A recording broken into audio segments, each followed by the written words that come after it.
Edmund जैकली ने भविष्यवाणी की थी कि जिस तरह आज हमारी दवाइयों के ऊपर डिपेंडेंसी बढ़ गई है, आने वाले टाइम में वो डिपेंडेंसी कम हो जाएगी।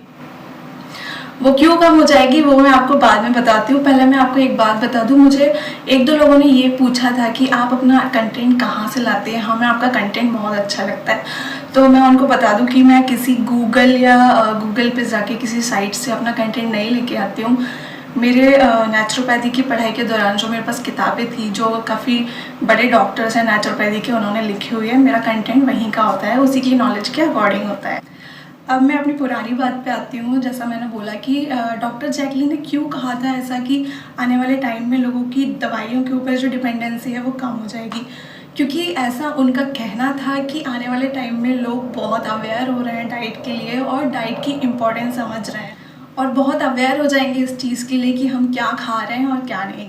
उन्होंने सीधा सा एक रेशो दिया था। उन्होंने ये कहा था कि लोग ये समझने लगेंगे कि उनके डाइट में, उनके पूरे खाने में 50% फ्रूट्स, 35% सब्जियां और 15% अनाज होगा। जो गेहूँ, चावल, मक्का ये सब होता है, ये 15% अनाज होगा। और खाने की इसी रेशो को उन्होंने कहा था कि ये ही दवा है। अगर खाने का यही तरीका लोगों ने अपना लिया तो यही सारी बीमारियों की दवा होगी। तो फ्रेंड्स, पिछली वीडियो में मैंने आपको बताया फ्रूट्स के बेनिफिट्स क्या हैं और फ्रूट्स को सही से, अगर हमें ज़्यादा उसका एडवांटेज चाहिए तो उसको कैसे कंज्यूम करना है। तो आज की इस वीडियो में मैं आपको कुछ कॉमन बीमारियां और उन बीमारियों में यूज़ होने वाले फल या फलों के जूस के बारे में आपको बताऊँ। तो दोस्तों, मैं हूँ निवेदिता, नेचुरोपैथी कंसल्टेंट, और मेरे चैनल नेचुरोपैथ सेल्फ हीलर पे आप सबका स्वागत है। तो स्टार्ट करते हैं। लीवर और किडनी से रिलेटेड बीमारियों में अंगूर का रस और संतरे का रस पीने से जितना फ़ायदा होता है उतना किसी दवाई लेने से भी नहीं होता। अगर किसी को कमर दर्द का प्रॉब्लम है तो उसको सिर्फ नारंगी के जूस पे रखकर ही ठीक किया जा सकता है। बुखार आने पर अनार और अंगूर का रस बहुत यूज़फुल होता है। अगर किसी की बॉडी में खून की कमी है या वो एनीमिक है तो टमाटर, गाजर और नींबू का रस उसके लिए बहुत फ़ायदेमंद होता है। ये रस बॉडी में रेड ब्लड सेल्स को बहुत जल्दी बढ़ाता है। बॉडी में जो खून होता है उसमें आयरन होता है, और किशमिश, मुनक्का, खजूर और टमाटर, ये सारी चीज़ें नेचुरल आयरन का बहुत अच्छा सोर्स है। दांतों का जो पायरिया रोग होता है वो चूने की कमी की वजह से होता है, और इसमें अगर संतरा, नींबू का रस और कटहल खाया जाए तो ये इस कमी को पूरा कर देता है। चेहरे के पिंपल्स और स्पॉट्स खत्म हो सकते हैं अगर हम रेगुलरली नींबू पानी पिएं। टॉन्सिल्स बढ़ने में अनानास और नींबू का रस पिया जाता है। फलों से टाइफाइड, स्किन डिसीज और नर्वस सिस्टम से रिलेटेड सारे रोग बहुत आसानी से ठीक हो जाते हैं।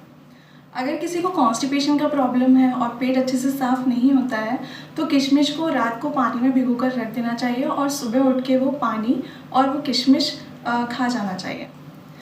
गाइस, आर्थराइटिस में सीताफल या कस्टर्ड एप्पल जो होता है उसको खाना बहुत ज़्यादा फायदेमंद होता है। गाइस, ये मैंने आपको स्पेसिफिक कुछ बीमारियां बताई और उस बीमारियों में यूज़ कौन से फल करने हैं, कौन से जूस करने हैं वो बताएं। लेकिन कुछ डिसीज़ होती हैं वो क्रोनिक होती है, मतलब लंबे समय से जो जिन बीमारियों से हम जूझ रहे हैं, जैसे डायबिटीज़ हुआ, ब्लड प्रेशर का problem, heart disease, kidney disease, liver disease, lungs disease, Alzheimer, ये सारी जो चीज़ें होती हैं, अगर इन चीज़ों में प्रॉपर फ्रूट डाइट ली जाए तो इतने करने से ही ये सारी बीमारियां ख़त्म हो सकती है। तो फ्रूट डाइट को यूज़ करने का एक तरीका है, वो मैं तरीका आपको बताती हूँ। इसमें हमें खाना धीरे धीरे कम करना है। धीरे धीरे खाना कम करना मतलब पहले हम जो 3 या 4 मील्स लेते हैं उसको 3 करो, फिर 2 करो, और फिर धीरे धीरे उसकी क्वांटिटी कम करो। इस तरह हमें धीरे धीरे खाना अपना कम करना, और खाना पूरी तरह छोड़ने के बाद 3-4 दिन तक आपको सिर्फ फ्रूट जूसेस पे रहना है। इन दिनों अगर आप एनिमा लें तो और अच्छी बात है, इन दिनों एनिमा ज़रूर लेना चाहिए। और उसके बाद अपनी कैपेसिटी के हिसाब से 5 से 10 दिन तक आपको सिर्फ फल खाने हैं, दिन में 3 टाइम।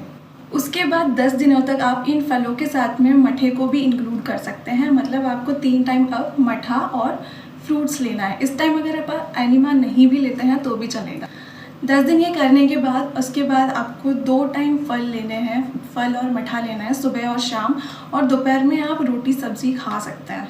पुरानी से पुरानी बीमारी, ज़िद्दी बीमारियों में अगर आपने ये सब भी कर लिया तो 90% तक क्रोनिक डिसीज़ ख़त्म हो जाती है। आखिर किसी भी बीमारी को होने की वजह क्या होती है? हमारी बॉडी में जब बहुत सारे टॉक्सिन्स जमा होने लगते हैं और हमारे बॉडी का मीडियम जब एसिडिक होने लगता है तो सारी बीमारियां वहाँ पे पनपने लगती हैं। फ्रूट जूसेस और फ्रूट से हमारे पूरा बॉडी जो होता है उसका मीडियम बेसिक हो जाता है और हमारी बॉडी से सारे टॉक्सिन्स निकल जाते हैं। और हमें सारे मल्टीविटामिन्स और जितने भी न्यूट्रिशन होते हैं वो सारे मिल जाते हैं। ये मैंने आपको लास्ट वीडियो में भी बताया था। इस तरह पूरी बॉडी डिटॉक्स और क्लीन हो जाती है और जड़ से वो बीमारी हमारी बॉडी से निकल जाती है, जबकि दवाइयाँ जो हम खाते हैं वो सिर्फ इनके सिम्टम्स को दबाती है। तो गाइस, इस वीडियो में मैंने आपको बताया कि कैसे आप पुरानी से पुरानी बीमारी को इससे सही कर सकते हैं फ्रूट डाइट से, और किस तरह कुछ बीमारियों के बारे में मैंने आपको यहाँ पे बताया कि किस तरह वो फ्रूट्स खाने से सही हो सकती हैं। अगले वीडियो में मैं फ्रूट जूसेस के साथ में सब्जियों के जूस को भी इंक्लूड करूँगी, क्योंकि फ्रूट्स के बाद अगर कोई अच्छी चीज़ है, न्यूट्रिशियस चीज़ है, तो वो है हरी सब्जियाँ। तो हरी सब्जियों के जूस से और फलों के जूस से ठीक होने वाली आगे कई और बीमारियाँ मैं आपको अगले वीडियो में बताऊँगी। तब तक के लिए स्वस्थ रहिए, खुश रहिए, और चैनल को सब्सक्राइब ज़रूर कर लीजिए और लोगों तक शेयर करिए इस वीडियो को, ताकि ज़्यादा से ज़्यादा लोग इसका बेनिफिट उठा सके। और please press the bell icon.